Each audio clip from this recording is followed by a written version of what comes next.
Safety and Public Works Committee meeting for August 11, 2020. The purpose of the committee meetings are for the city departments to pass along information to the city council and discuss initiatives listed on the published agenda. By ordinance, the committee consists of the mayor, members of the city council, and the city administrator.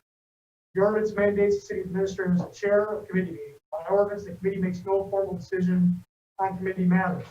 Rather, items are voted to move to a mayor and council meeting for consideration of vote, or staff receives guidance from the committee regarding the matter. This is a public meeting, but not a public hearing. Therefore, while the meeting is open to the public, we do not take public comments or questions during the committee meeting. Public comments or questions are received at the regular city council meetings held 7 p.m. in the city council chambers on the second and fourth Monday of each month. The first item on today's agenda is the approval of the minutes for the Public Safety and Public Works Committee meeting for July 14, 2020. Is there a motion?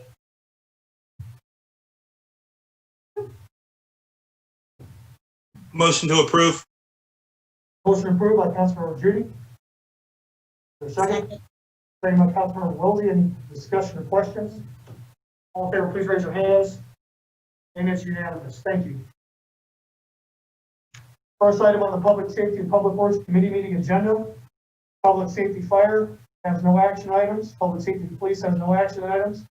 Under Public Works, we'll move to number 2. Consideration for the mayor and or city administrator to award a contract. Chatfield Contracting Incorporated, standby contractor for the Old Alabama Road pipe replacement lining project in the amount of $89,750. Mr. Skelton. Good evening, Mayor and Council. This is a fairly straightforward culvert replacement project. Although it's really anything but straightforward, the backup description for this project includes 2 words I never want to see in the same sentence, and that's massive sinkhole. But the good news portion of this is that when we had our standby contractors look at it, 2 of the 3 that we asked to look at it thought they could line a significant portion of what was left of the pipe. So the sinkhole really only impacts 1 travel lane at most and is primarily on the side of the road. This was on Old Alabama Road and caused quite a stir several months ago. And now we're ready to do that lining. This is a 54-inch culvert, so we saved quite a bit of lining, quite a bit of money by being able to line it, and quite a bit of disruption. Although traffic is lower now, we should not have to close Old Alabama Road. We might have to close 1 lane to do this, and that would be about it.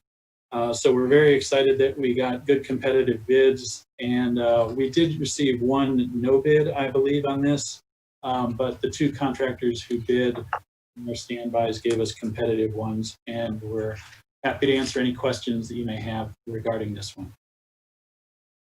Thanks, Dan. Floor is open for questions. Is there a motion? Motion to approve. Motion approved to move forward by Councilmember Judy. Is there a second? Second. Second by the mayor. Any questions or discussion? Gary, can you please confirm with staff the date in which they want this to come to mayor and council? Dan, do you have a recommendation? Next mayor and council date? The next available meeting would be ideal. Okay. Is that good enough, Lydia? Yes, thank you. Welcome. Any questions or discussion? All in favor, please raise your hands. And it is unanimous. Thank you. Moving on to number 3, consideration for the mayor and or city administrator to award a contract to Chatfield Contracting Incorporated, standby contractor, for the 800 Marshview closed pipe replacement project in the amount of $109,000. Mr. Skelton. So similarly, this one is again a rather complicated lining project in terms of the number of stretches and structures that are involved, but we did receive very competitive bids on this one. And the only point I want to mention on this is it really illustrates the value of our cross-drain inspection program, which Adam Lyons started about 1.5 years ago.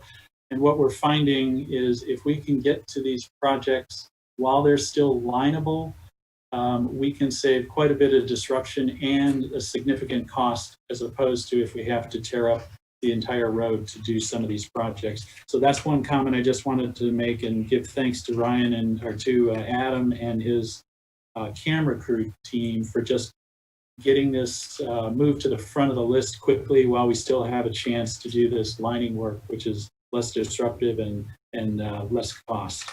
So with that, I'll answer any questions that you may have. Thanks, Dan. Floor is open. Is there Motion a motion? motion to approve. Motion approved by Councilmember Wilsey. Is there a second? Second. Second by Councilmember Judy. Any further questions or discussion? All in favor, please raise your hands. And it is unanimous. Thank you. Thanks, Dan. If I may, Moving on to Administration, Finance, Recreation, and Parks Committee meeting agenda. Hey, Gary, I think Dan had something. Go ahead, Dan. sorry, I just wanted to mention one of our information items, which is that Rivers Alive is coming up. This is an annual cleanup event on the Chattahoochee, and I just wanted to mention it because registration will begin August 17th, and the event is scheduled for Saturday, September 19th. It has been revamped this year with some excellent safety precautions and new procedures for folks who will be working in quarantines of small groups of their choosing that they've been basically hopefully isolating with during this pandemic. And we've got it worked out. I'm excited about making it happen and just wanted to make sure that you knew it was coming, and you'll be seeing an invite probably next week from Keep Roswell Beautiful. Thank you. Cool. Thanks, Dan. Moving on to the first item on the And administrative Gary, can you pause for 1 minute while I transition? Sorry, Olivia. Yes, go ahead. Sorry. It's okay. You're on a roll. Yep.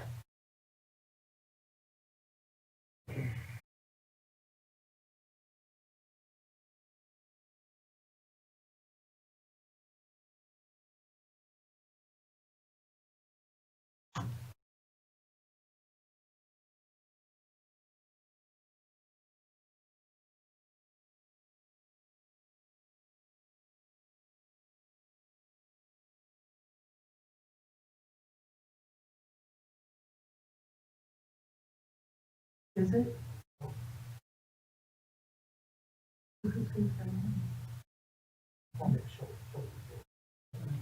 Okay, 30 seconds.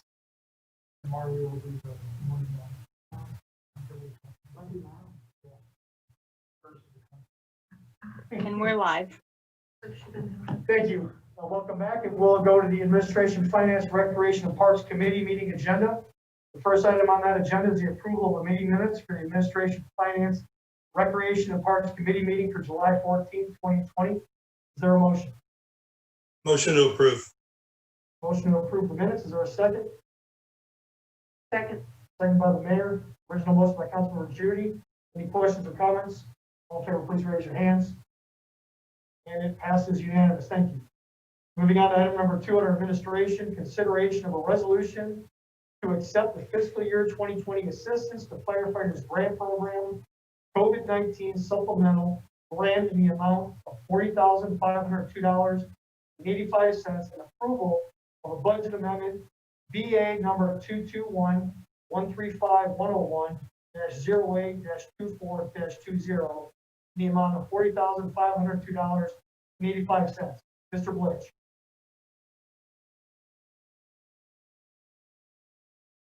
Thank you. Good evening, everybody. This one is a grant that we have applied for to provide PPE to our firefighters. There's 3 parts to the budget. One is past needs that we've already purchased. We're going to get reimbursement for those. Another is $14,000 worth of current needs that are currently slated to be purchased, and then some future needs that we don't really know everything about, but about $19,000 should we need additional PPE equipment moving forward or anything else related to the COVID-19 public health emergency. We have about 10% that we have to match, which results in about $4,050. Our good friends in finance say that we have spent much more than the $4,000 match that's necessary. So we're in good shape there. And I'm happy to answer any questions. Thanks, Danny. Floor is open. Is there a motion? Motion to move forward. Motion to move forward by Councilmember Kaiser. Is there a second? Second. second by Councilmember Judy. Any questions or discussion? All in favor, please raise your hands. And it is unanimous. Thank you. Moving on to item number 3, consideration for the mayor and our city administrator to award a contract with Jacobs Engineering Group, the operation of the Roswell Municipal Court Services in the amount of $407,907. Mr. Halsey. This went out to bid. Purchasing sent out, I've forgotten, I think they sent it out to like 100, more than 100 folks. And then the state side for like 700 people, and we had 2 responses. And the other than Jacobs, was considered non-responsive because they could not provide information that they had actually done work before. And therefore, Jacobs was considered the sole responsible and responsive bidder. Their bid actually came in lower and is saving us $25,867. They've been operating the court works since 2013, and checking with the judge and the prosecutor. They're both very happy with the way things are going now, especially since we brought the court administrator back in-house. Kim's doing a great job with that. And legal would recommend that council move this forward. Thanks, Bob. Floor is open for questions. Is there a motion? Motion to approve. Motion approved by Councilmember Judy. Is there a second? Second. Second by Councilmember Wilsey. Any questions or discussion? All in favor, please raise your hands. And it is unanimous. Thank you. Moving on to item number 4, consideration of a resolution to adopt revisions to certain sections of the City of Roswell Human Resources Policy and Procedures Manual. Mr. Harper.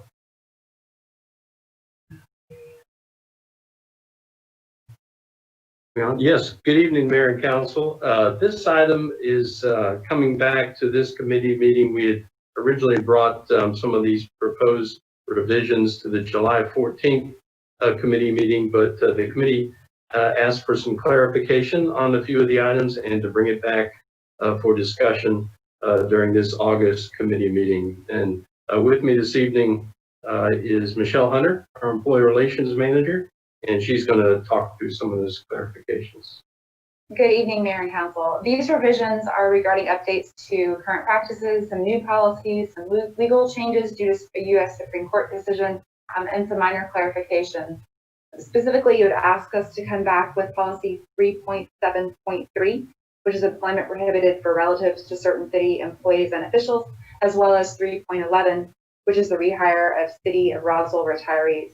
So we'll start with some clarification on 3.7.3, which is the employment of prohibited relatives for certain city officials and employees. The current language prohibits hiring a new employee who is a relative of a current elected official or the relative of a current employee in specific job positions or in specific departments.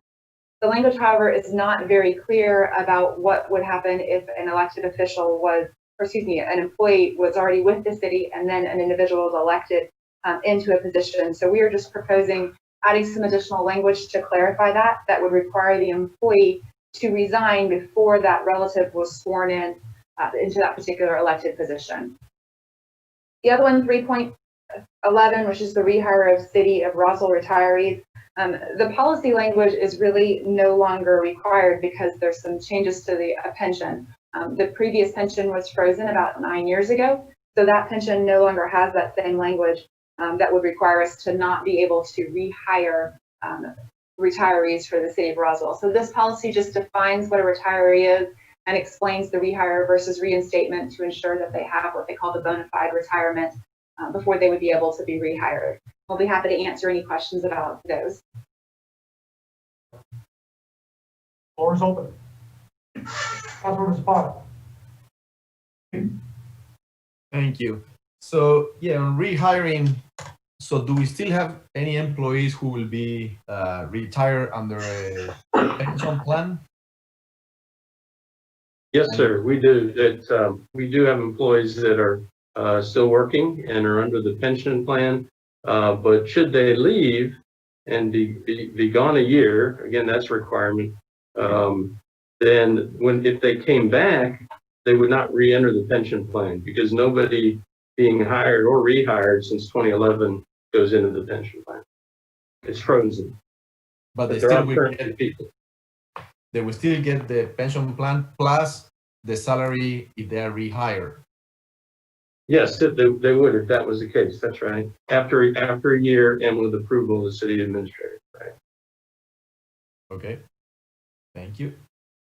Councilmember Hall. Thank you. I believe there was also some discussion around the vehicle policy. Could you comment on that? Were there any updates to that? Right, sure. There's not. We've got some more research to do on that as far as some of the risk involved. We also like to look a little further into what some other municipalities do in that situation. So after looking into further, we may need to bring that back to a future committee meeting.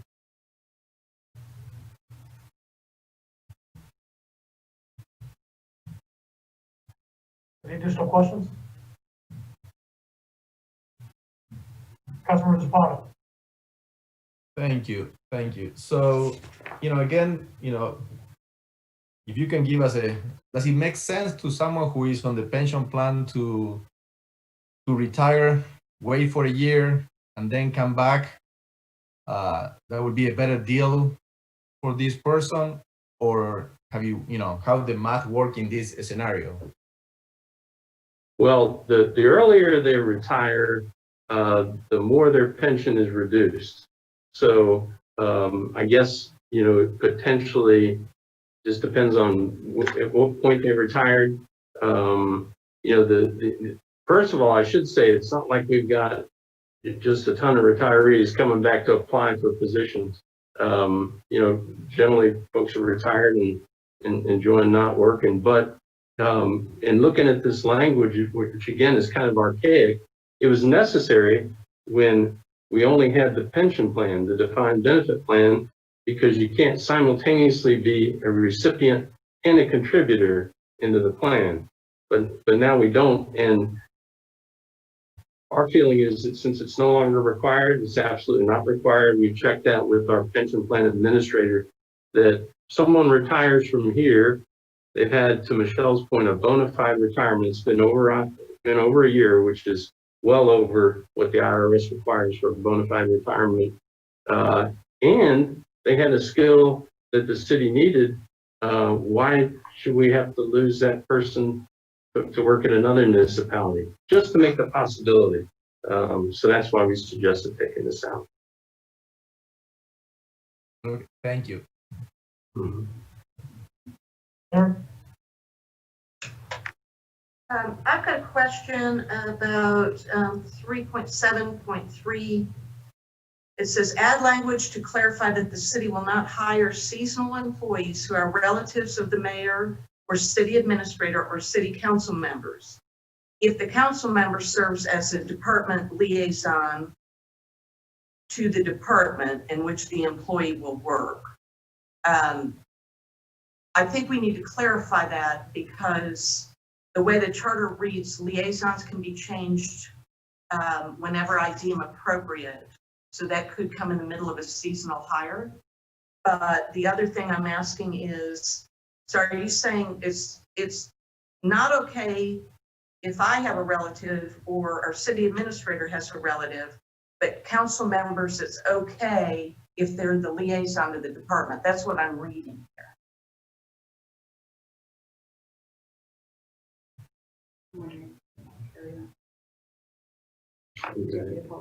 Yeah. If I can, I'm gonna pull that policy up. Yeah, and the second part of that is the one, add language that prohibits an employee from being employed by the city if an immediate family member is elected into the office at the city and will be assigned. I think we've got some typos going on here.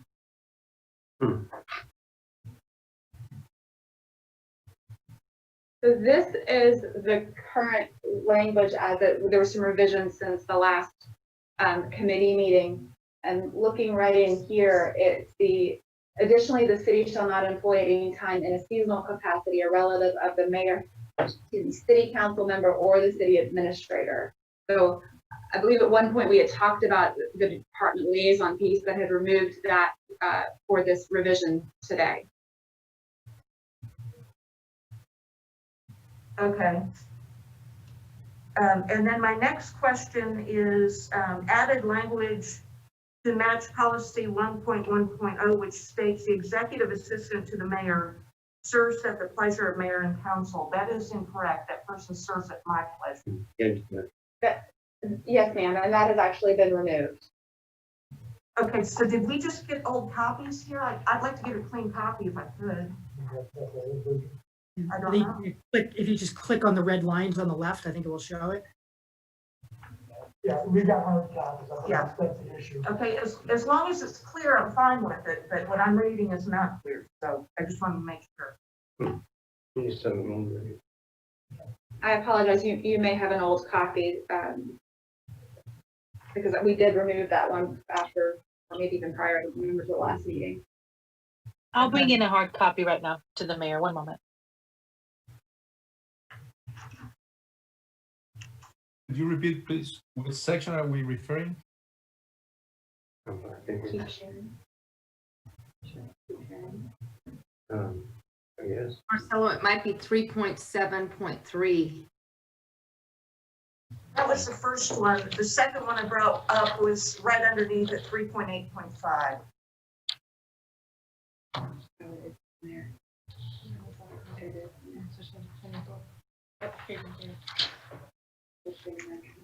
Still in there.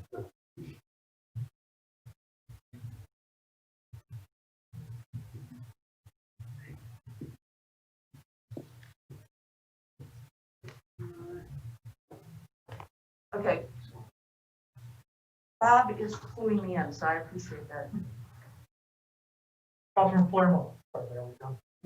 Thank you. Just a question I have with the family of the mayor, city council, administrator, as well as the rec commission not being employed for those seasonal roles. Out of curiosity, is that unpaid as well? Of course it's paid. Just curious, is that for unpaid roles as well?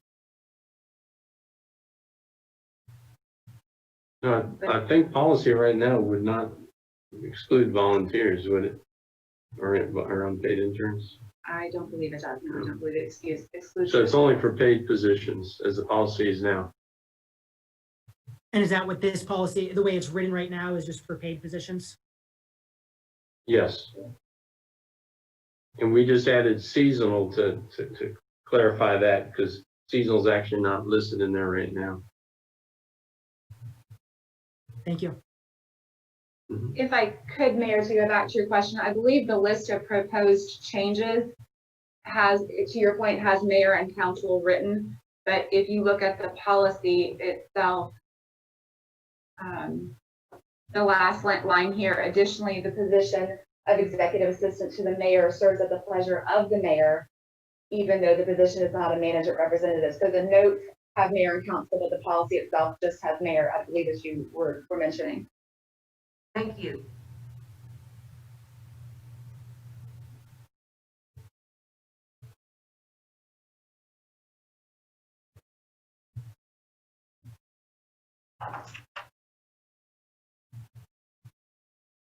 Any other questions or comments?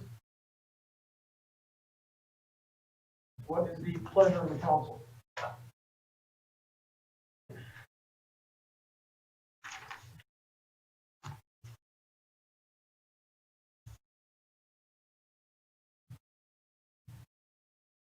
Motion to approve. Motion approved by Councilman Judy. Is there a second? Second. Second by Councilman Wilsey. Any further discussion or questions? All in favor, please raise your hands. And it is unanimous. Thank you. Moving on to item number 5, consideration of the employee benefits package for the plan year October 1, 2020 through September 30th, 2021. Consideration for mayor and or city administrator sign a 1-year contract with UME Herbalife in the amount of $763,689. Mr. Harmon. Yes, good evening again, Mayor and Council. This item is in consideration of the employee benefits package for plan year 2021. As you know, our benefits plan year begins on October 1st and runs through September 30th. So we are seeking approval of the package in anticipation of open enrollment around the beginning of September. Joined this evening by David Pitter. He's the managing principal of One Digital Health and Benefits. They're the city's benefits broker and consultant, and also our own Amy Thomas, who's our HRIS and benefits manager here at Roswell. We're going to give a very brief overview PowerPoint, and then certainly answer any questions that you all have.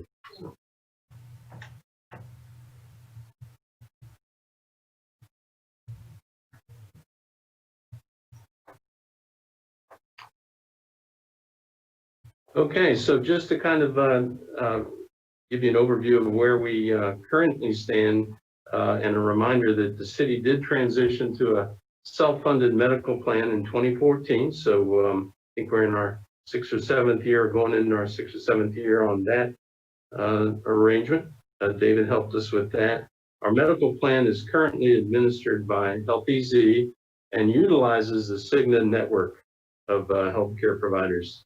Our pharmacy plans administered by Magellan RX, and our reinsurance or stop loss coverage, which of course is necessary in the self-insured medical plan, is provided through UME or underwriting management experts, Gerber Life. Kind of let you know on the reinsurance coverage, one of the things they look at on renewals for that is our projected incurred loss ratio.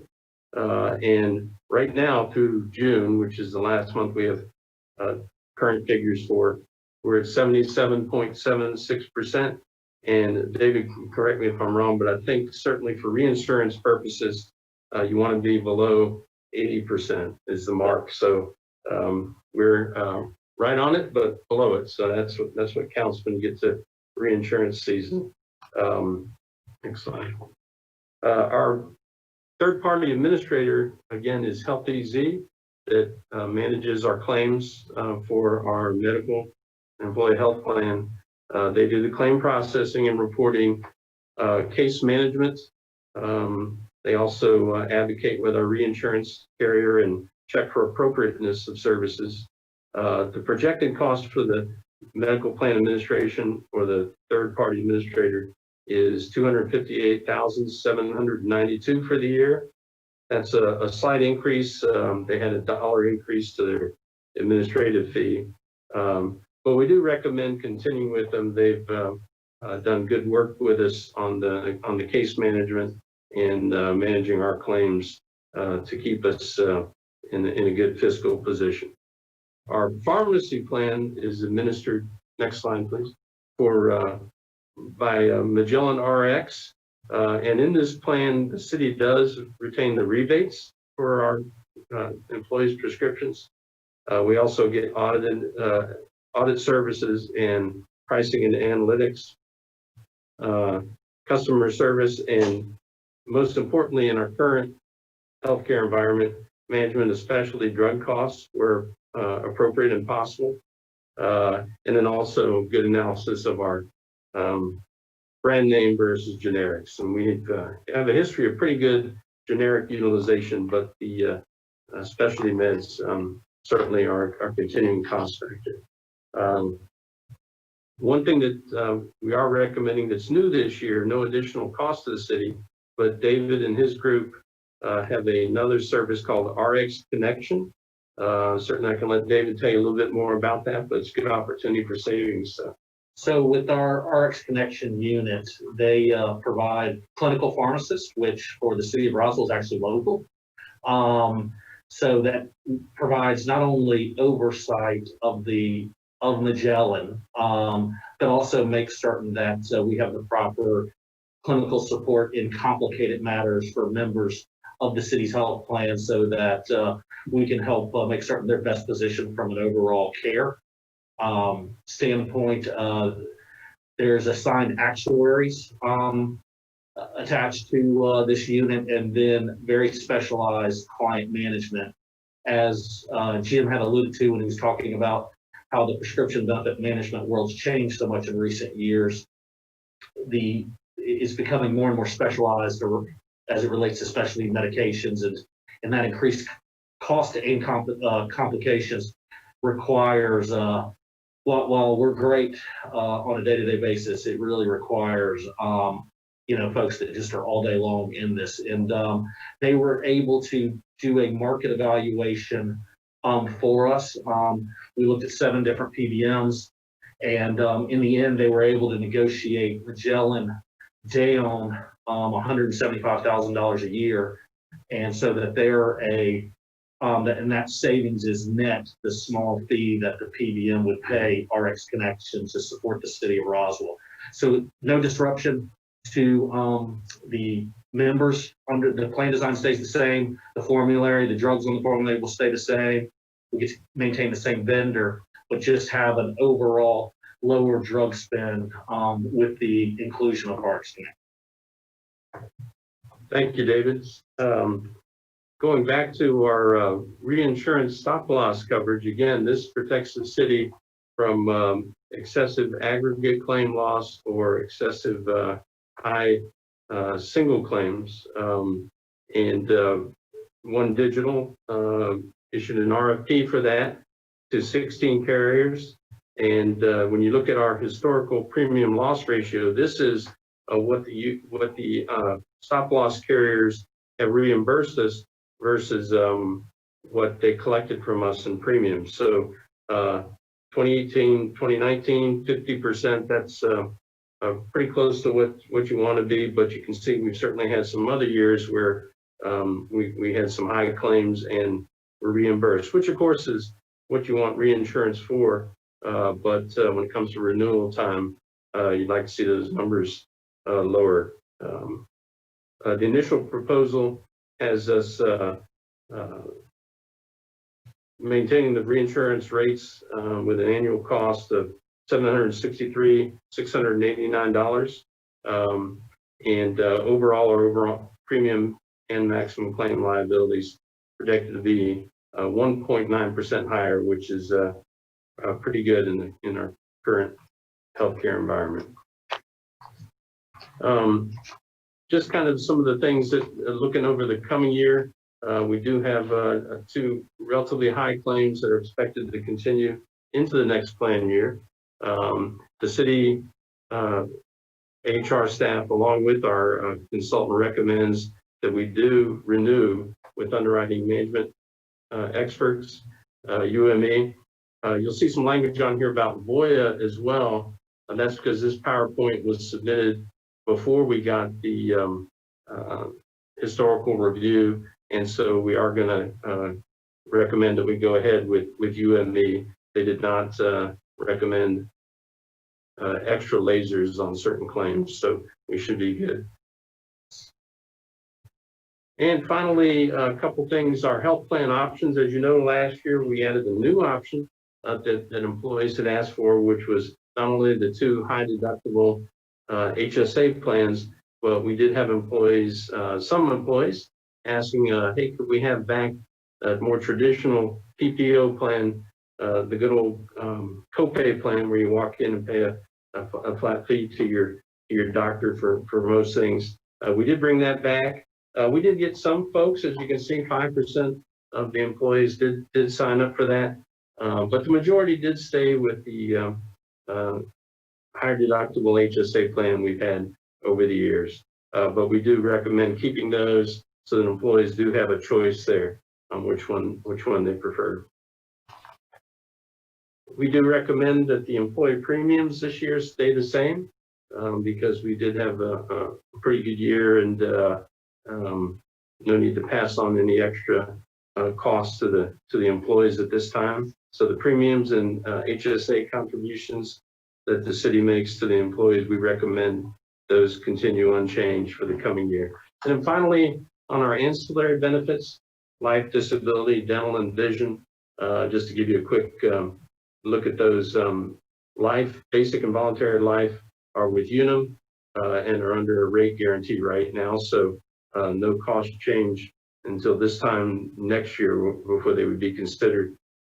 Disability did call for, with Unum, did call for an increase, but One Digital was able to secure a rate pass until this time next year where it would be considered. So flat there.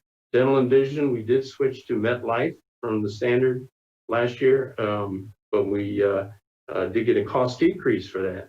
So again, we're good till we look at it again next year. There is a 6% rate cap. So that's the current situation, and certainly I'm happy to answer any questions. Thanks, Jim. Floor is open for questions.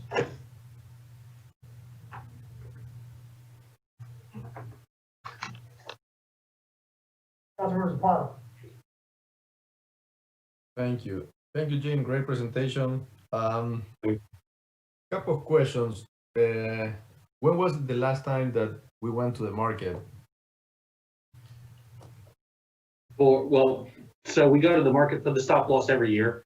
The PBM that we did this year, that's usually about every 3 years. And the third-party administrator with LPZ we did last year. Right. Okay, great. In terms of the historic premium loss ratio, when are we going to have the 1920? So there's 3 months of run out in your plan. So it runs through the end of the year, and then we have the final numbers as it relates to that loss ratio at that point in time. Okay, because I noticed between 17-18 and 18-19 a huge drop.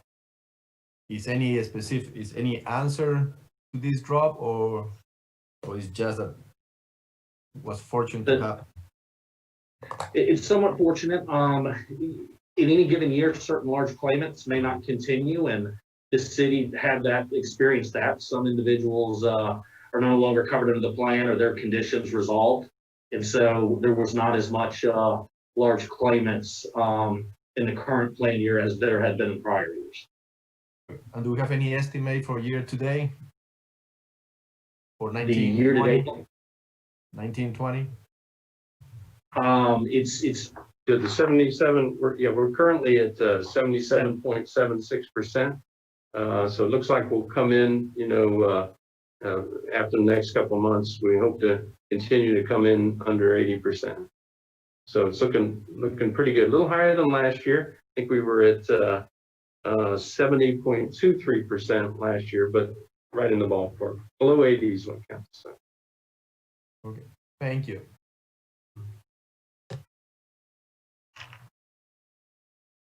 I will just add, Jim, sorry, I didn't mean to cut you off on the question there. I was just going to add quickly on the stop loss.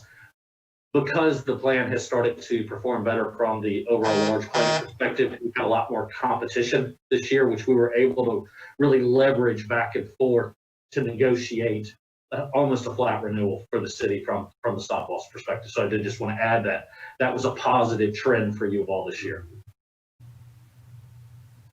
Councilmember Tyler, did you have a question? I was going to make a motion to move forward. Motion by Councilmember Tyler to move forward. Is there a second? Second. Second by Councilmember Judy. Any additional questions or discussion? All in favor, please raise your hands.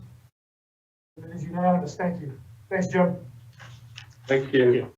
Moving on to finance, item number 6, consideration of a resolution authorizing the mayor and/or city administrator to sign a supplemental lease with the Georgia Municipal Association for IT switch replacement with an annual payment of $276,828.46.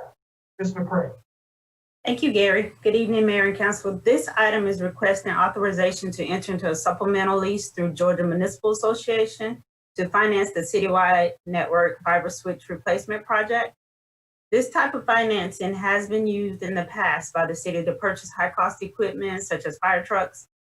This project was approved in FY21 budget. The total cost of the project is $1,060,255.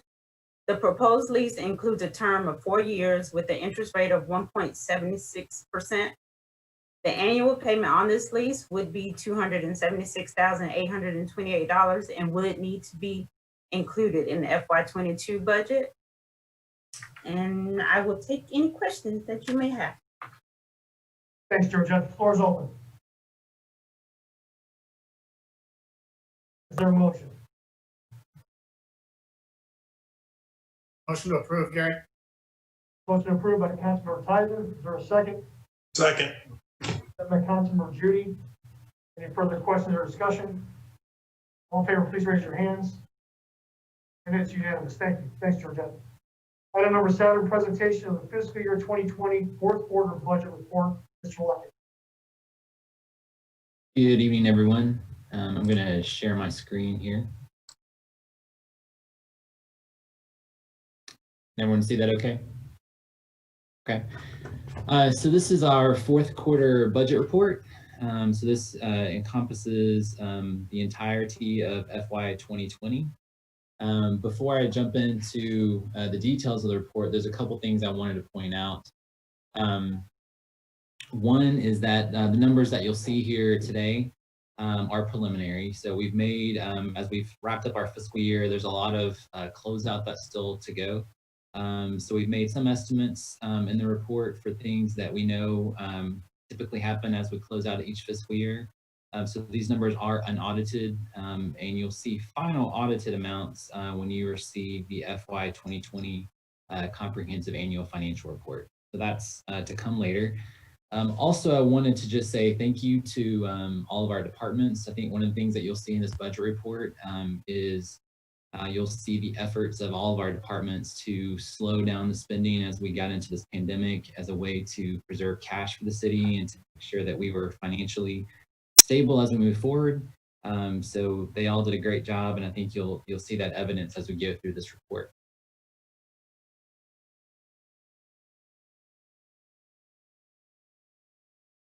So the first couple pages of the report are really just some written narrative, and I'll kind of get into some of the more the detailed areas. This page gives you a snapshot of our general fund. You can see that our revenue budget, this reflects our revised budget numbers. So you can see that our revenue budget for the general fund was at 77.2 million. We came in at the end of the year about 77.8 million. Our expenditure budget overall was 86 million, and we're anticipating estimated expenditures for FY 2020 of 79.6 million in the general fund. This gives you a little more detail in our general fund. So this first table at the top summarizes our revenues. So as I mentioned before, so these budget numbers here reflect our revised budget. So as you might remember, we came back to you at the end of the fiscal year to do some end of year budget amendments to kind of right size some of our revenues so that they were more in line with where our actual revenues were coming in. And a lot of that was due to the pandemic. So we reduced, for instance, our sales tax budget by about $2 million. So that's why it looks a little different than what you have seen over the last few months in terms of positive versus negative variances. So as a result of this revised budget overall, our revenues came in about $629,000 above our projections. That's primarily due to our sales tax. So we reduced a little more than was really necessary just to be on the conservative side. So our sales tax came in about $650,000 higher than where we had reduced our budget to. But you can see that we did see some impacts with our business taxes, primarily our occupation tax came in lower, and we're still working on trying to resolve some of our unfiled returns that we haven't seen at this point. In terms of our expenditures in the general fund, so overall, we had expenditure savings of about $6.3 million for the fiscal year, so we're estimating at this point.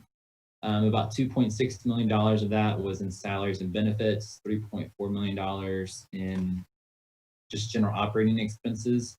That includes things like, we had some savings from our election refund that we received from that, unspent money for the Rapstick project, Rapstick reconstruction. We had some savings in our court and detention center operations, education and travel across the city. We saw savings there. So just to give you a few samples of where those savings are coming from. And then the table at the bottom kind of shows you on a department basis how those savings were spread out. So for most of these departments, like I said, you're going to see the savings primarily in salaries. Moving on to our water and sewer fund. So you can see here that our revenue budget for the year was $4.3 million. Revenues came in slightly above that at $4.4 million. Our expenditure budget was $4.5 million, and our expenditure actuals came in at about $3.5 million. For this fund and the next several that you'll see, those savings on the expenditure side encompass some general operating expense savings like salaries or just general operating expenses. But a sizable portion of the savings that you see there was unspent capital. And so I just want to point that out, that that capital will get carried forward into the new, it has gotten carried forward into the new fiscal year. So those projects will continue. Those funds were not spent by the end of FY 2020. The next fund is our solid waste fund. So again, here a positive picture. Our budget for revenues was 11 million. We came in at about 11.2 million. Our expenditure budget was 12 million, and the expenditure actuals were at about 10.7 million. And again, a portion of that has to do with unspent capital that will be carried forward into the next fiscal year. Our stormwater fund, our budget was about 3.4 million, but our revenues came in at about 3.2 million. Of our expenditures, our budget was 4.1 million, and the actuals came in at 3.3 million. Our rec participation fund, this one was a little more dramatic of an increase and just an impact from the pandemic. So as you can see here, our revenues were down about $1.3 million from what we budgeted. Our expenditures were down about $900,000 from what we budgeted. So this fund did see a loss in terms of expenses exceeding our revenues. The fund balance was there to cover that, but the fund balance has been depleted for the most part. So we are working with the Department of Recreation and Parks to just dig into these numbers a little more, and we'll be back to you all at our first quarter budget review with some recommendations on how to address this moving forward. The next fund is our hotel motel fund. Here again, we made some adjustments at year end just as a way to right size based on what actuals we were seeing as a result of the pandemic. So here we reduced our budget by about $550,000 on the revenue side. Revenues came in a little better than we thought at $991,000, but then we were able to contain our expenditures in this fund to be within budget. Our E911 fund revenue budget was 2.2 million. Revenue actuals are 2.3, and our expenditure budget was at 2.8, and actuals came in at $2.6 million. Those are the major funds that we highlight in our budget report. This page gives you a summary of all of the funds that we have in the city and the revenue and expenditure activity that we see for FY20. The next part of our report gives you a update on our capital projects. And I won't go through any of these in detail, but just to say that as a reminder, we did freeze quite a few capital projects a month or so ago, again, as an effort to maintain and preserve some of our cash, just to ensure the financial stability of the city as we move forward during the pandemic. And so you can see those projects on these pages that are noted that were frozen, and the ones that are actually moving forward.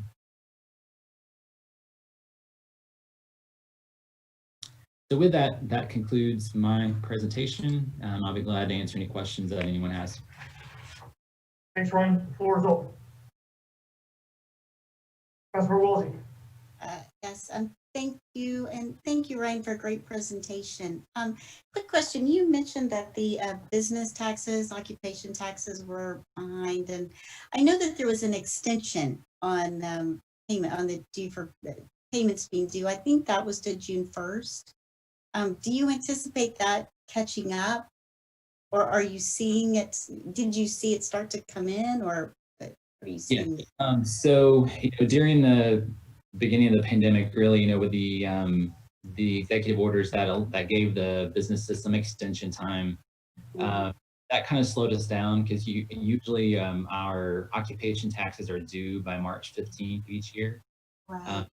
So we just kind of gotten past that due date when the order was given to suspend collections of that. So once the order expired, and that was a 60-day order, we reached out to all businesses to let them know that June 30th was actually the date that we were giving everyone to catch up and to, kind of get their returns in without any penalties or interest or anything like that. So we did have quite a bit of response from that. But we still have, I would say a decent amount of businesses that have not filed. And typically we would have been working on that over the last couple of months, but obviously that was delayed because of everything that's been going on. So we're working on it now, but we see the impact of that in our revenue numbers so far. Good, good. No, thank you. I was hoping for that, so that's good news. Other questions or comments? Thank you, Ryan. Thank you. Have a good one. Moving on to Recreation and Parks. Number 8, consideration to cancel the end of summer celebration 2020. Mr. Levinson. Thank you. Gary, can you hear me okay? Go. All right. This is a fairly short presentation. I don't have any slides associated with this one. As the council knows, we've had to cancel a series of events, including 4th of July, Alive in Roswell, and other special events. And as we look at the near-term horizon, specifically related to end of summer, which traditionally has happened around the Labor Day holiday, we don't see a future where we can offer large-scale special events with several large groups of people. And so we're making the recommendation at this time to Mayor and Council to cancel that event and look forward to continued evaluation of our fall activities on an ongoing basis as a result of the current pandemic situation. That's all I have. Thank you. The floor is open for any questions.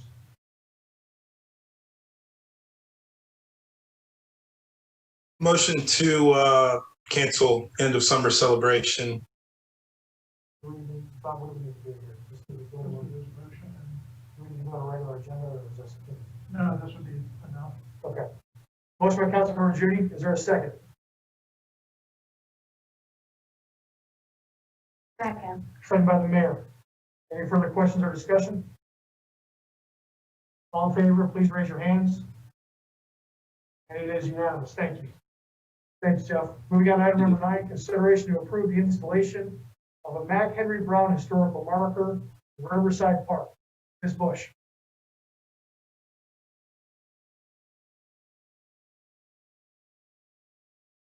You're still muted, Dina.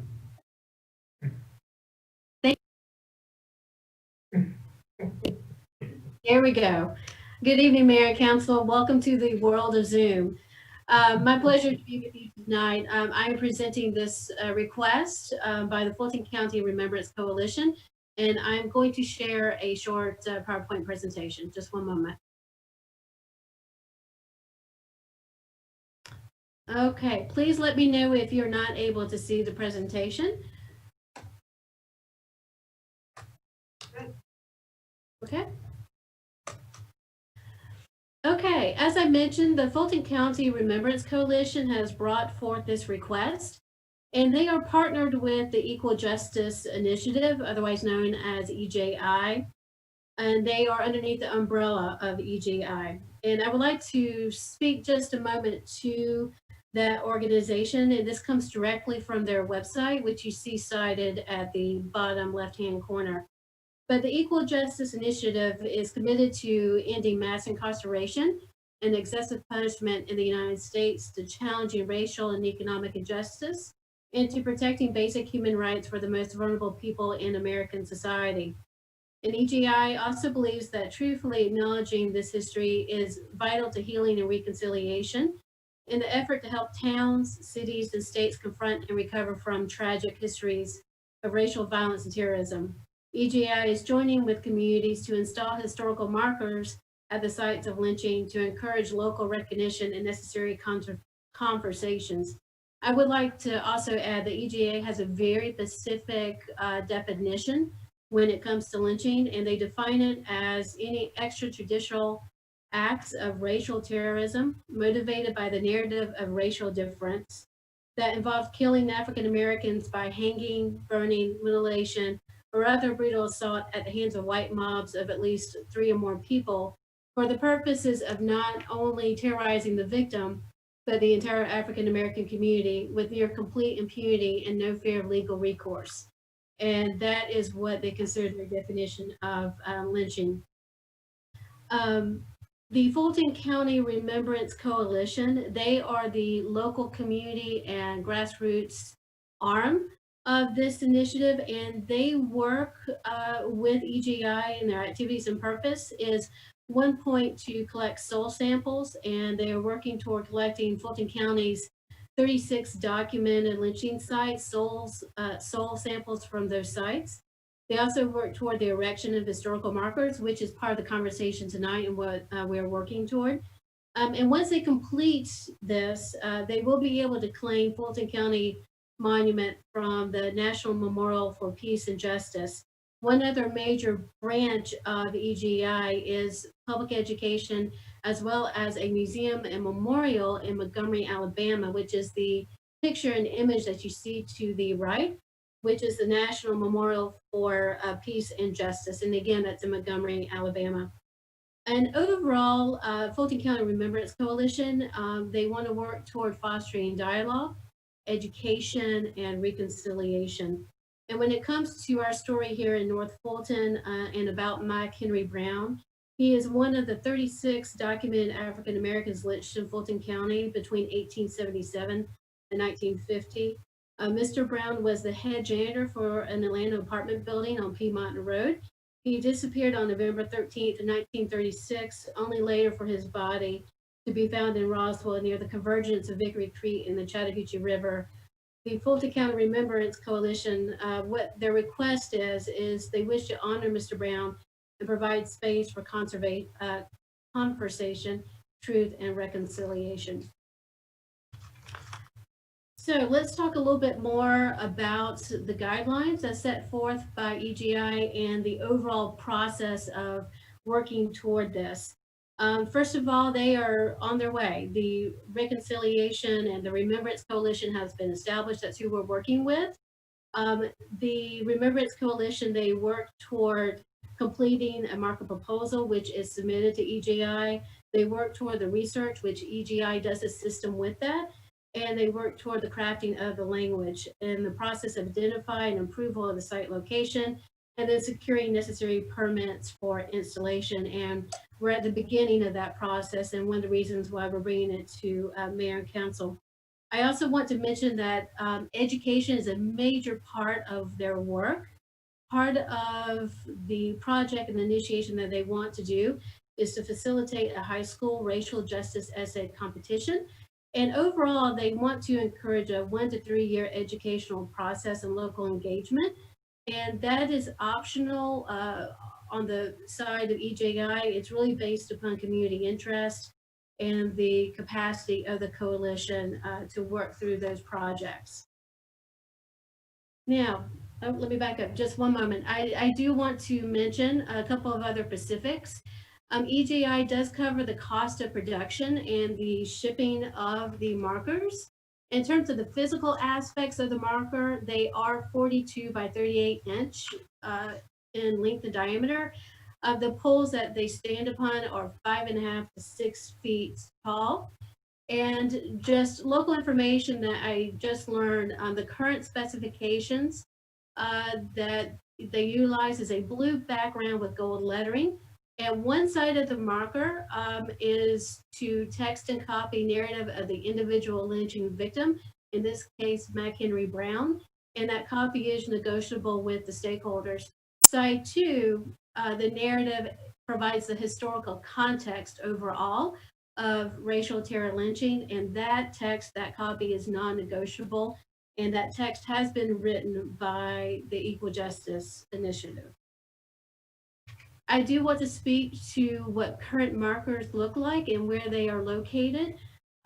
They have been around for about 5 years. The earliest installation that I'm aware of was back in 2015.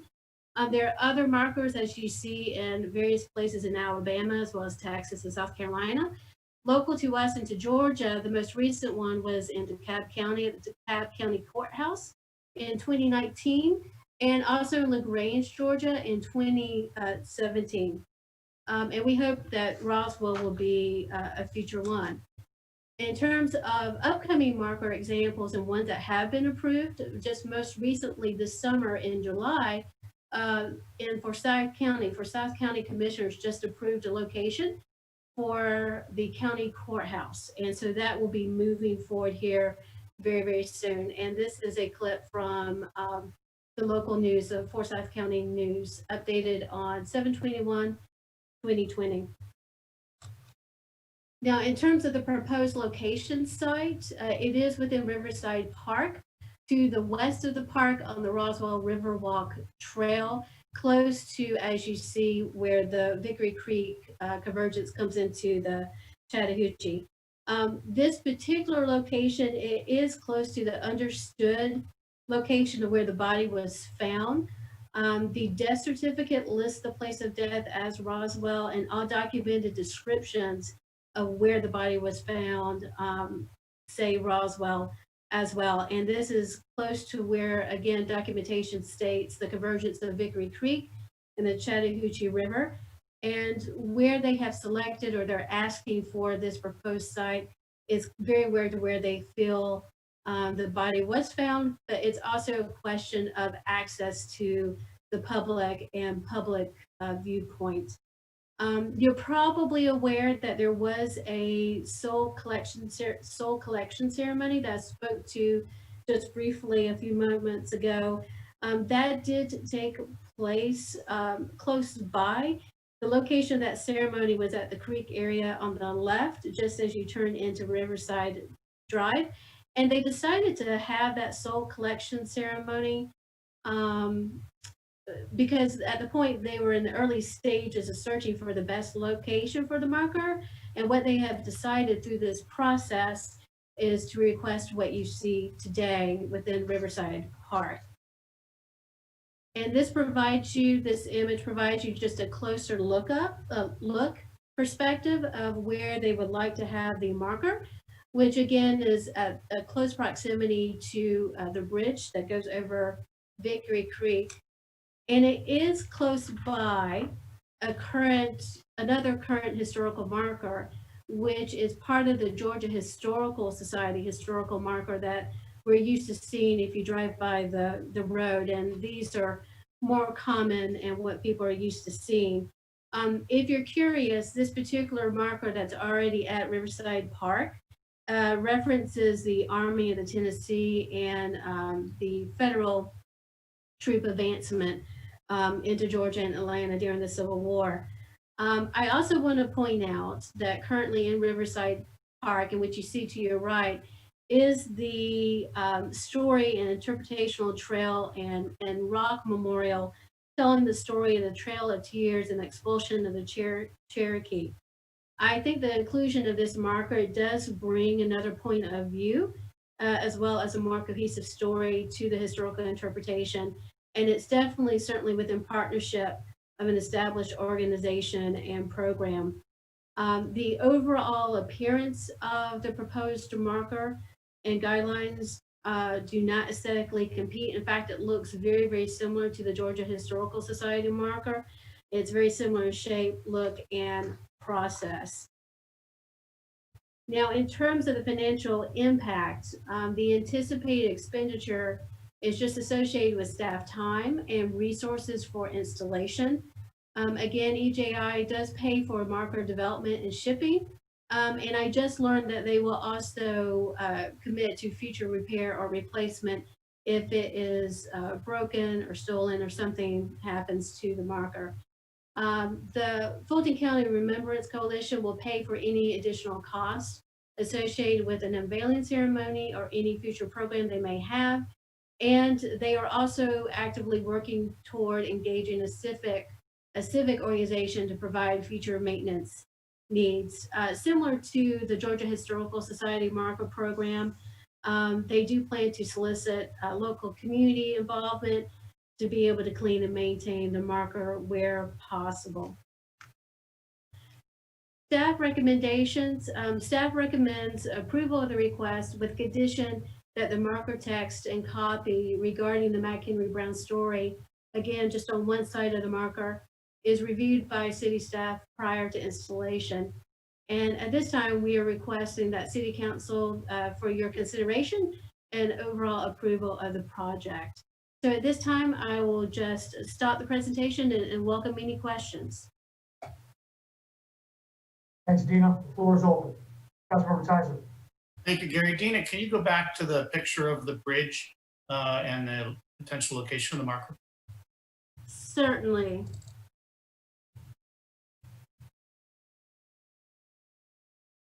Okay, is everyone able to see the presentation? Okay. Councilmember Tyser, do you mean this image or the close-up? One you have there right now. Okay. So I'm very supportive of this marker going here. One of the things that struck me when I saw where they were thinking about putting it is, to me, historical markers are most important when they can actually elicit some feeling from you.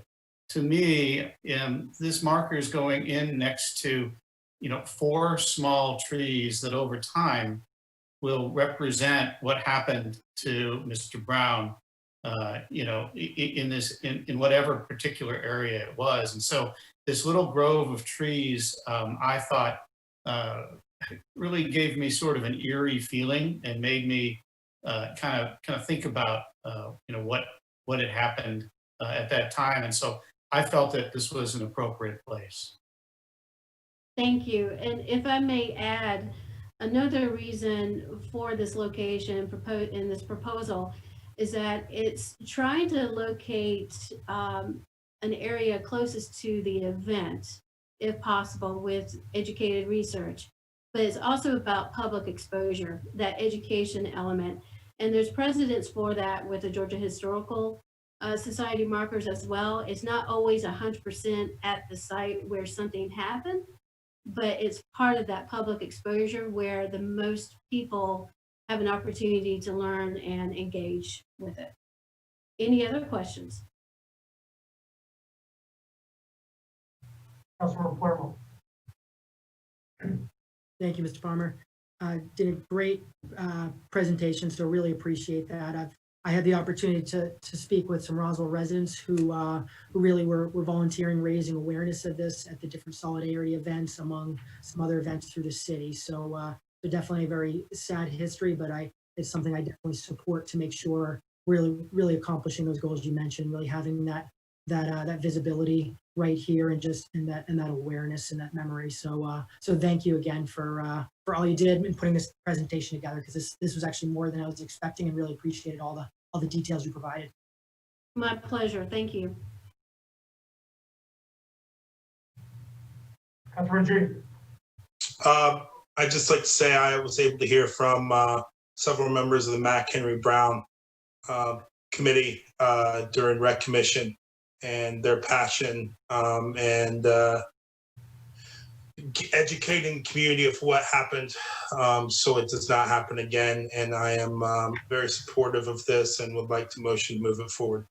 Second. Motion by Councilmember Judy, second by Councilmember Zapata. Any further questions or discussion? All in favor, please raise your hands. And it is unanimous. Thank you. Thank you, Mayor and Council. Thanks, Dina. Moving on to item number 10, proposal to adjust occupation tax rates, business licenses. Councilmember Palermo. Excellent, thank you. And Livia, is it possible for either me to share the spreadsheet or for you to share the spreadsheet? Yes, I have it ready. One moment. Excellent. So appreciate the opportunity for this continued discussion, and hoping we can have a fruitful discussion tonight. What I want to make sure that that this committee is aware of, as well as the community, in really just walking through really how the occupation taxes work, really just the nearby comparison that was done. Want to talk through really just the history on this rate, and also what I want to talk about is really addressing what I think is an important concern. So the concern that was addressed, and definitely appreciate those that have raised it, is worrying about the impact that this could potentially have on our most vulnerable residents. And so with that, I want to actually talk through that and hope to get feedback from this committee tonight. My goal tonight is not to have a vote. My goal for tonight is to have a discussion, to seek feedback, any guidance, reactions, et cetera, that you might have. And ultimately, I do plan on bringing this back next month. I think this is very important. But at the same time, I want to make sure it's clearly documented that we do have good solutions in place, giving confidence that we're absolutely here supporting our residents and especially our most vulnerable residents. So with that, what I'd like to talk through is both the findings of the comparison, which was provided by staff based on a committee vote, and then talking about really a proposal, and a part of the proposal being the numbers, which I'll walk through right here. But again, a key important part of the proposal is I want to bring up some ideas on how we feel we can give our residents and our community confidence that we absolutely are supporting our vulnerable residents, and that actually we're making things better, not worse. So I want to talk through both those aspects. So first off, getting through just some background here. So the three tables that have color were in a slideshow that was presented to us earlier this year. So basically, a comparison was done of the tax rates of neighboring cities or nearby cities that have a similar tax structure as we do, that calculates taxes the same way that we do. And so one of the examples, and so actually take a step back. So if we look at where we can see row 13 through row 22, we can see where it says class A through G. And then profitability shows the different profitability segments as to be determined by this council. And so basically those profitability rates, those are not something that's being decided by Roswell, and nobody in Roswell is deciding which type of business has which profitability. That's done by the IRS through NAICS codes. So that's information that staff just gets from those NAICS tables. And that's how we apply our occupation taxes, aka our business taxes. So what I'd like to discuss here is a focus on Class F. So Class F are really our highest profitability businesses. The reason I say our highest profitability businesses is because actually there are no businesses in Roswell that have a greater than 40% profit margin. There used to be, but those same businesses were then moved down by the NAICS codes to be somewhere between 15.5 and 40%. So that's why what I want to focus on for our discussion is the highlighted in yellow row F, which is those highest profit margin businesses. So if we go above, let's look at just a comparison to see where we are today. So what we have here is an example that was provided by staff. So if they have the NAICS code 53, which would fit in to row F, which is row 21. And so an example, it's an apartment complex. It could also be, there's a number of different aspects around machinery and equipment rental and leasing, as well as storage units, et cetera, and many different other ones as well. But for this example that was provided by staff was an apartment complex. And so let's say they have gross receipts of $3.1 million. So that means that's their revenue. Their annual revenue is $3.1 million. They've got a total of 7 employees. What is the business tax that they would pay? And so here we see other cities that are using the gross tax receipt way that we do it, and they apply their rate. And by state law, you have to do it by profitability, meaning the highest profit margin companies and businesses have, as determined by the IRS, have to have the highest city tax rate. And actually, from when we first rolled this out a number of years ago, Atlanta was actually in the example from staff. And it was my understanding staff had actually an even higher business tax than Johns Creek had. So they were even higher there. But these are the recent ones. And as you can see at the bottom of the list is Roswell with 0.06%. So therefore, a high profit margin business like an apartment complex would pay a gross receipts tax, really an occupation tax to the city of Roswell for less than $2,000. And then if you look at three other North Fulton cities that have our same tax type structure, we have Sandy Springs, Milton, and Johns Creek, and they're all paying, as you can see, approximately 3 times more.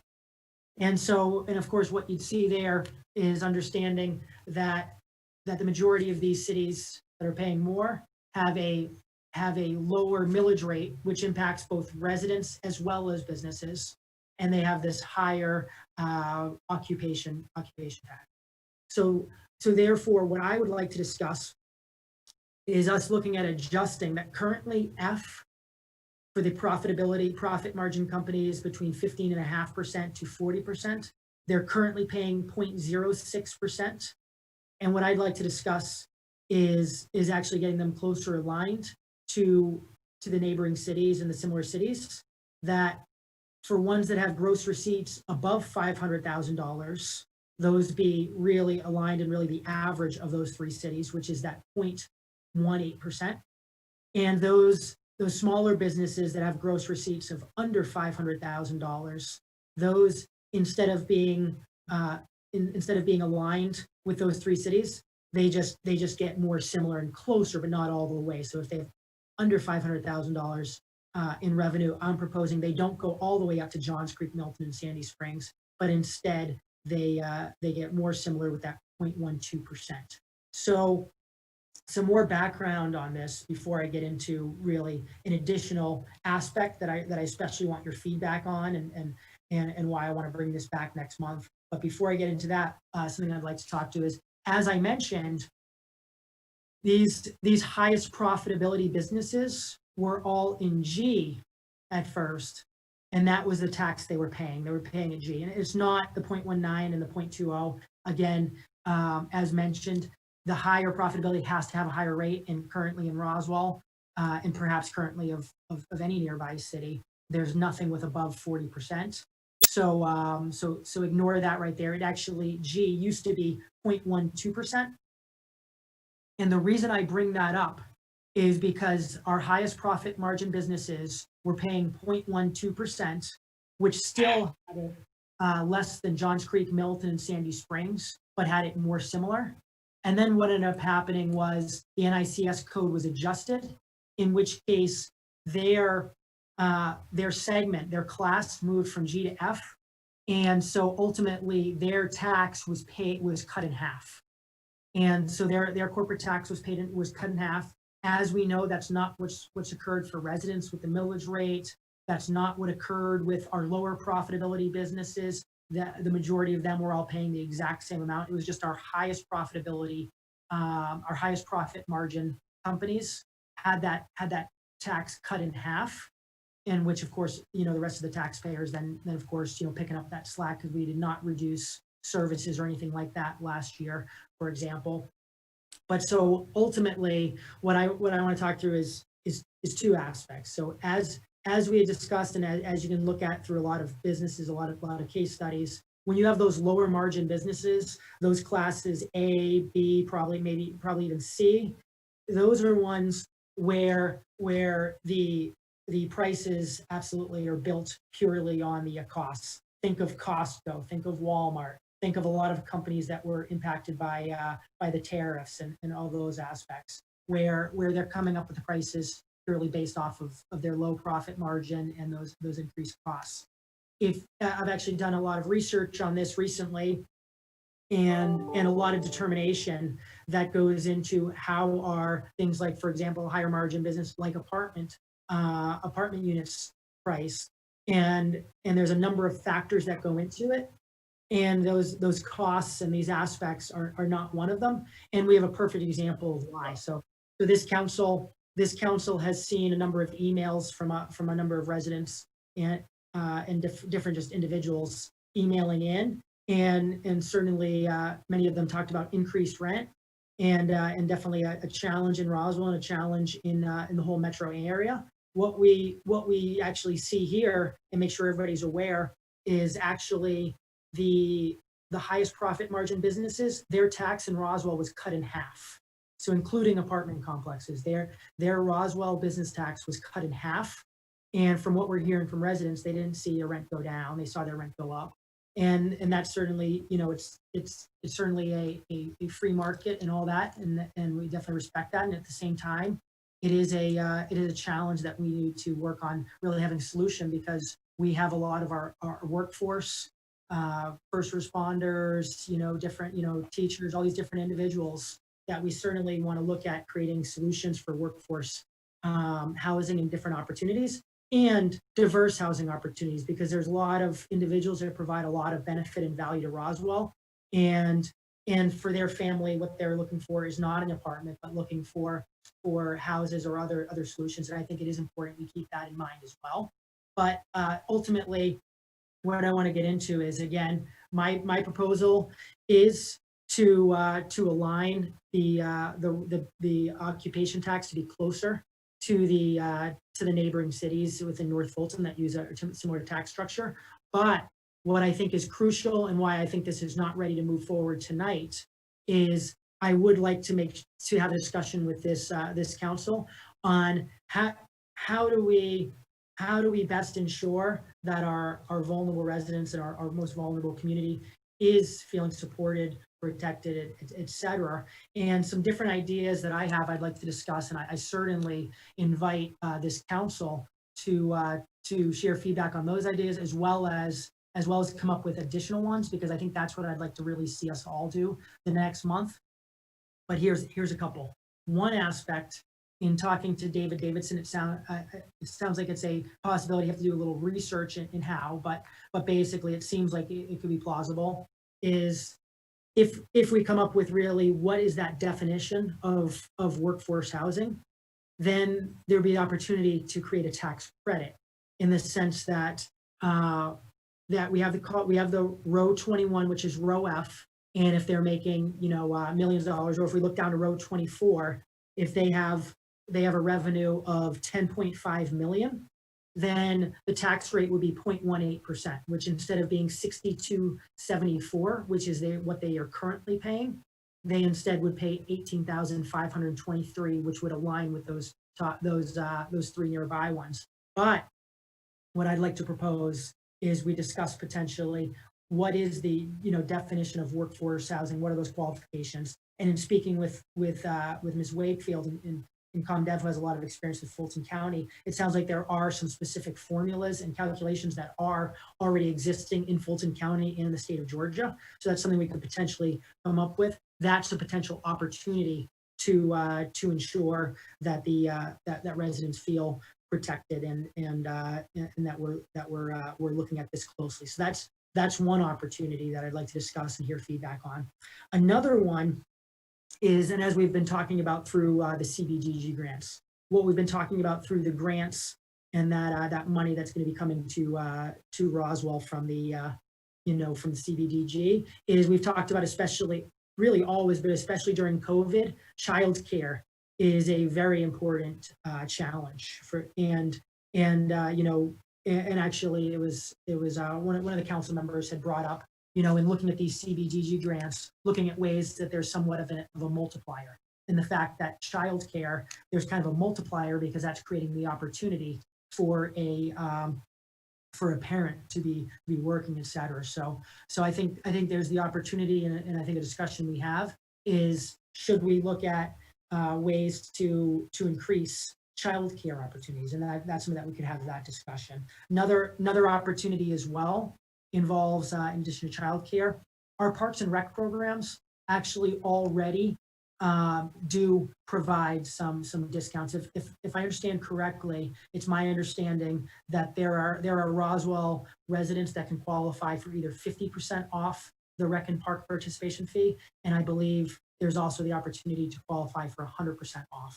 So maybe that's something that we could always look at expanding, you know, for the 50% off, maybe going to the full discount or other aspects. And again, that's where I want to use this meeting here as a brainstorming opportunity. As I've stressed, I certainly do not want to vote tonight, and I will not support voting, moving anything forward to council. But just basically what I'd love to hear from council is feedback, concerns, hesitation, and especially as I raise these different ideas, to make sure that we're really properly aligning the some of our highest profit margin businesses with what's going on in the region. I'd like to just also get the overall feedback on just these ideas or other ones. And then the last thing I'll mention before I want to open it up to discussion is just we've had this tax structure in for years. And so basically, I think what's clear, if there's no need to pull open that Excel right now, again, unless there's questions on it. But what you'll see is, relatively speaking, the numbers is actually really small. So that Excel, what it showed is, even though the other cities are charging 3 times as much, we're talking about on a real company that receives $10.5 million in revenue. We're talking of a difference of going from $6,000 a year to $18,000 a year. So I just want to make sure that's clear as well. But with that, would love to open it up for any feedback, any comments, suggestions on how we can kind of best discuss this next month. Councilman Tizer. Thank you.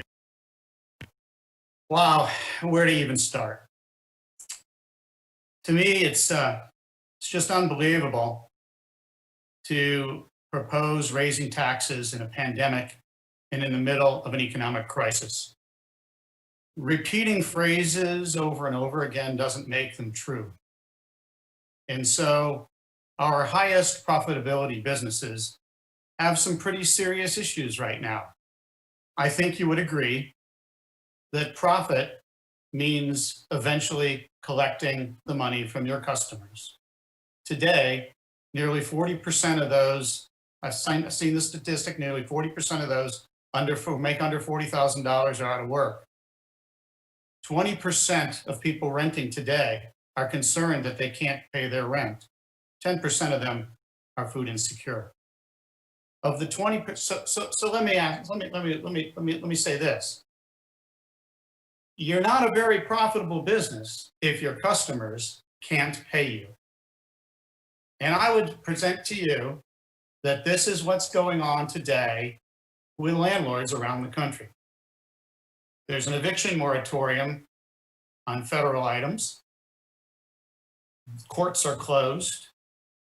Thank goodness that people can't be thrown out of their homes. But those profitable businesses that we've heard so much about in the last half an hour are not very profitable when they're not getting paid. And so to me, it's unconscionable to raise taxes during a pandemic and in the middle of an economic crisis.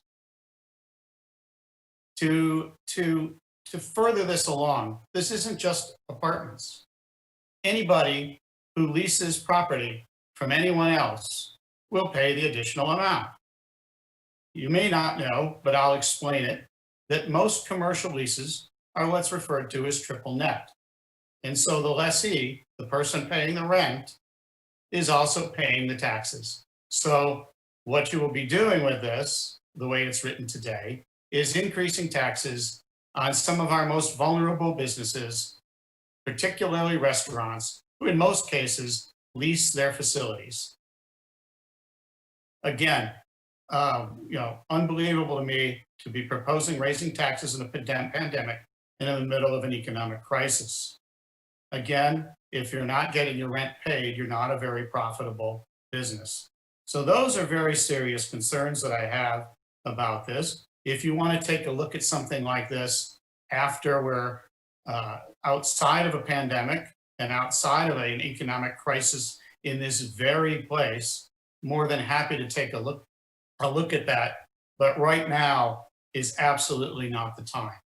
Excellent. So I guess a concern I have So I appreciate you coming prepared with those prepared statements. I appreciate that preparation, but I'm also just concerned that it sounds like you didn't listen to some of the details. Because one, I want to make it very clear that the tax that as I stated, but I think it needs to be stated again, the occupation tax that a business pays is based on their gross receipts. So a concern was somebody that's not receiving any money is going to have their taxes go up.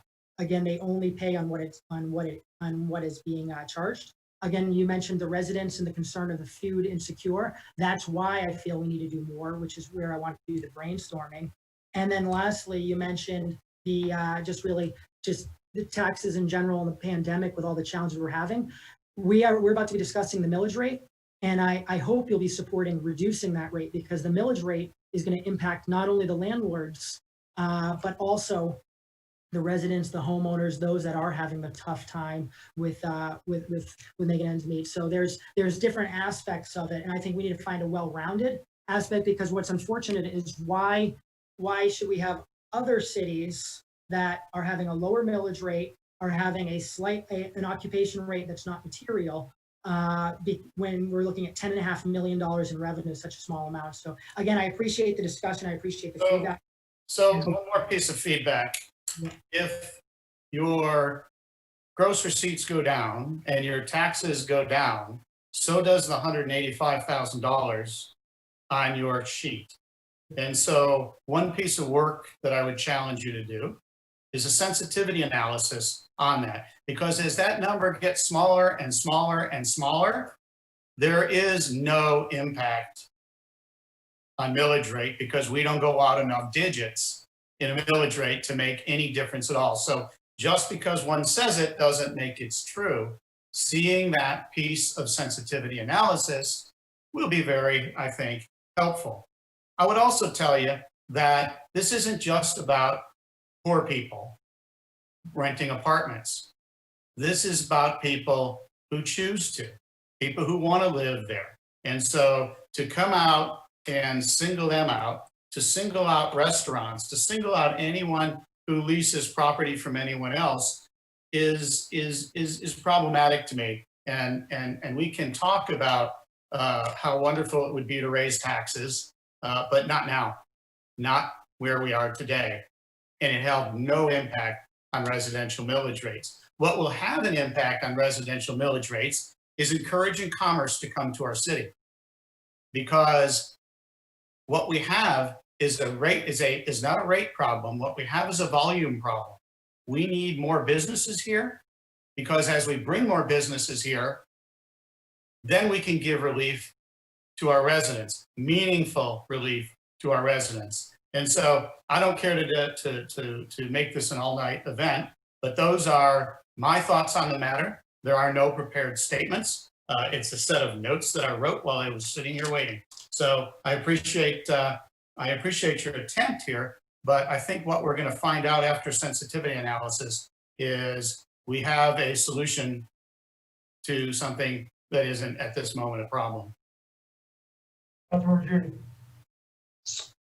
I'm kind of shocked as well. We came in with, again, a spreadsheet, and now we're talking about childcare, food needs, etc. If I was going to talk about that tonight, I would definitely be prepared. I think that is something we should address, not address that this evening. I think that's a separate element from this tax on unneeded tax during a pandemic, during times when people are hurting. This is just insensitive, and I could not support this right now more, even looking into it. The other things you said, yeah, let's talk about that. People are in need of those things, but do not pair it with this. This is something that is completely out of line at this point in time.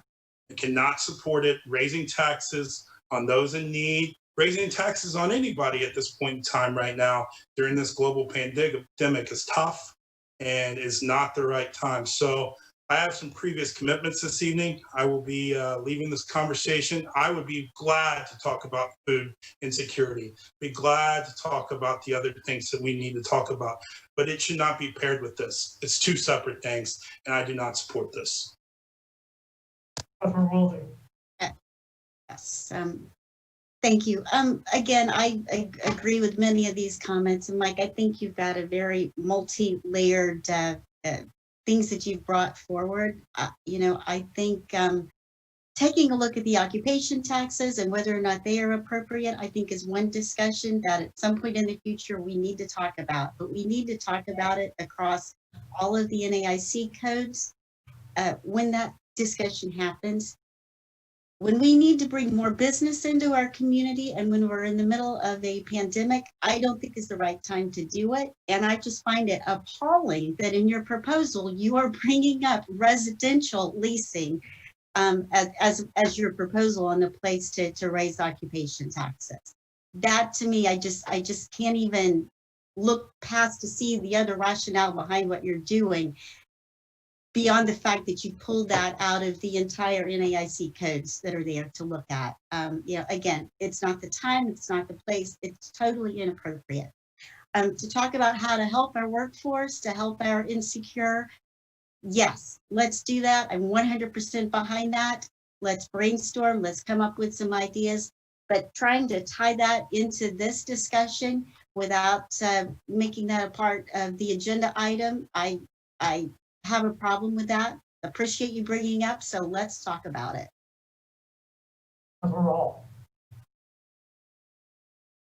Thank you. Thank you, Mike, for the presentation, and thank everybody for the comments. As I knew this was on the agenda, I dove in and tried to understand more and look at other cities, and I think we've got a couple of things going on here. Our process probably wasn't set up properly at the city when we looked at the occupation codes, because other cities that have a structure similar to this have a policy to look at the tranches to see if the NICS codes have moved and adjust accordingly. And you can go through Municode and not Google it, but you can put it in the search bar and easily pull up to see how the other cities do it. So had we had a process in place, we would have been stayed more on par with our sister cities or with our neighboring cities. And this particular tranche that we're looking at would have never gone to 6%. That was erroneous, and that was an oversight by us not having policy, proper procedure in place, and it's just an oversight. So I just wanted to bring that up from a business perspective, or an operational perspective. And then as Councilmember Palermo was discussing, I love the idea to, when we get on par with our sister cities in the occupational tax, to offer that incentive back down to 12% from the 18% or 0.18% to the 0.12, if they devote X percentage of their units to workforce housing, whatever that is, they can have that credit. So that is, can't wait to go down this path. So that's what I'd like to say. Councilman Espada.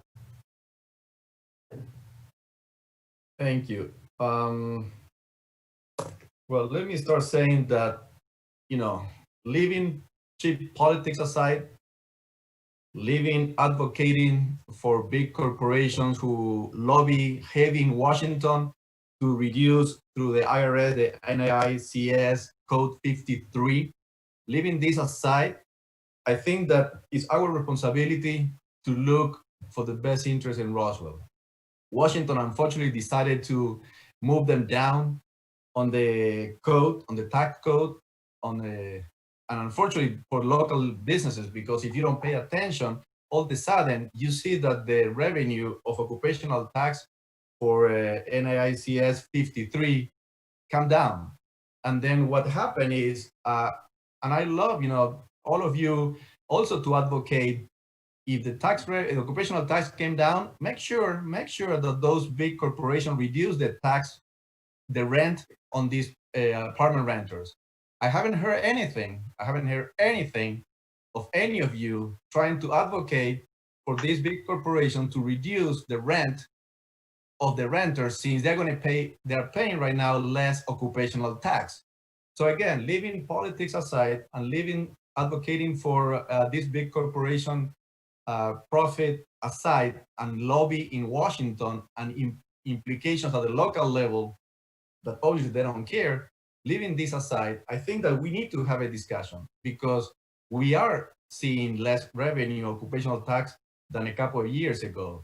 But a decision again taken in Washington. So no acting accordingly to what Washington is deciding in terms of occupational tax for the city of Roswell, then is irresponsible. So I appreciate you bringing this discussion. I think we have to take it seriously, this discussion, because like I said, paying less taxes doesn't mean that they're going to reduce the rent. Actually, probably they increase at least with the inflation rate every year, which is around 2%.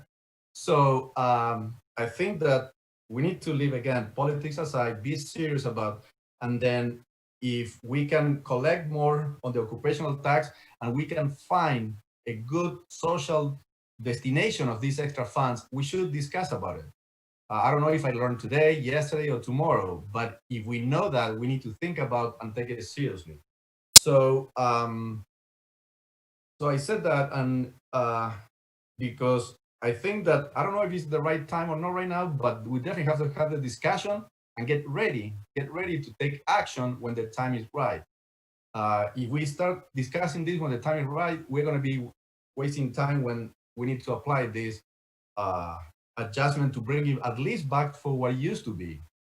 So this is what I want to say. I want everybody to think seriously about it and leave the politics and see all the angles of that and see how Washington decision affect, again, local occupational tax.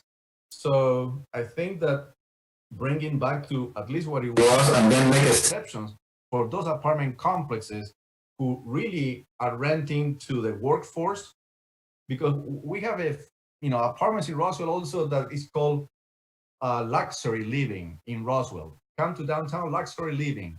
So this is far away from workforce who are paying $2,000, $3,000, $4,000 rent. So I think that giving a tax break to this is not fair, and not contemplating also some sort of incentive for those apartment complexes who do have workforce as renters is not fair. So we have to treat them differently because they are providing affordable housing in Roswell to our workforce. So I think that painting everything with one brush is not fair.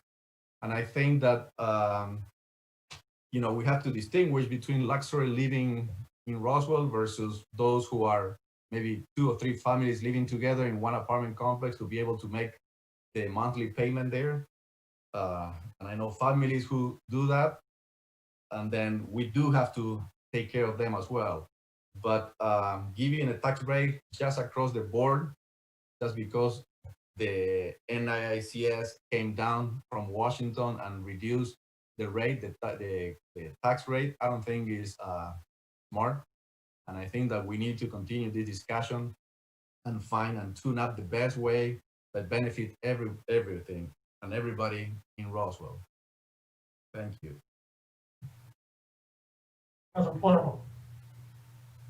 Excellent. I really appreciate the feedback from everyone and the discussion. I think it is an important discussion.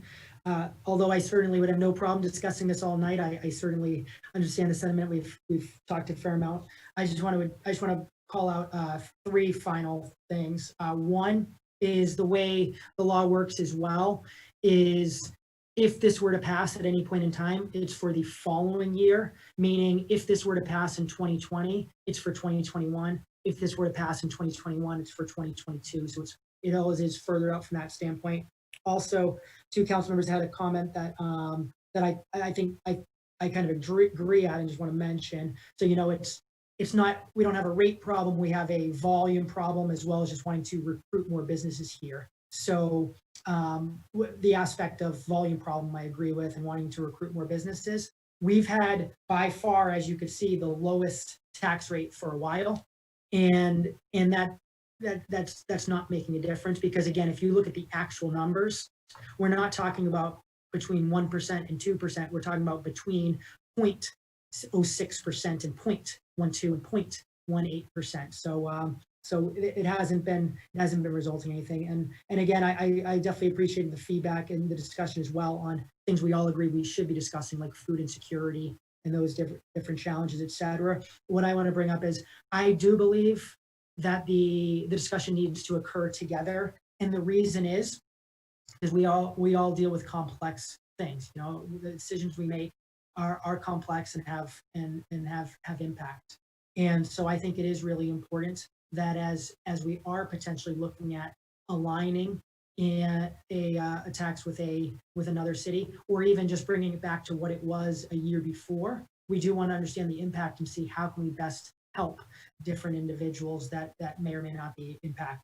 So I think no matter which direction we go, I think at the very least we should be having that discussion together. But again, I appreciate all the feedback, and thanks so much, everybody. Thank you. Y'all have a good evening. We are adjourned.